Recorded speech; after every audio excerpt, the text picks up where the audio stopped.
তিন জিনিসের দিকে তাকালেই সওয়াব। কয় জিনিস? জোরে বলেন। এক নাম্বার আন-নাযার ইলাল মুসহাফ, কোরআনের দিকে তাকালেই সওয়াব, পড়া লাগবে না, পড়লে তো সওয়াব আছে, তাকানো মাত্রই।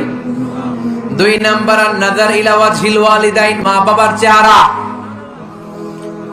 মা বাবার খেদমত করলে তো সওয়াব আছেই, টাকা দিলে তো সওয়াব আছেই, কিন্তু মা বাবার চেহারার নজরের দিকে যদি রহমতের নজরে একবার তাকান, একটা কবুল হজ করলে যেই সওয়াব, ওই সওয়াব আমল নামাই দিবে কে? তিনবার বললেন আল্লাহ রাসূল এই মায়ের কথা। কয়বার?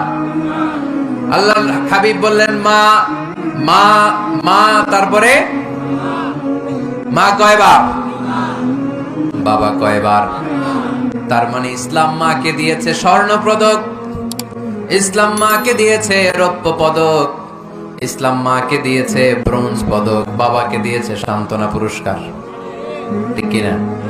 তিনবার যদি মা হয়, একবার যদি বাবা হয়, তাহলে স্বর্ণ পদক কে? রৌপ্য পদক, ব্রোঞ্জ পদক, সান্ত্বনা পুরস্কার। সুবহানাল্লাহ কইতে বললেন না? ওই মায়ের চেহারার দিকে যদি রহমতের নজরে একবার তাকান, কবুল হজের সওয়াব আছে না নাই?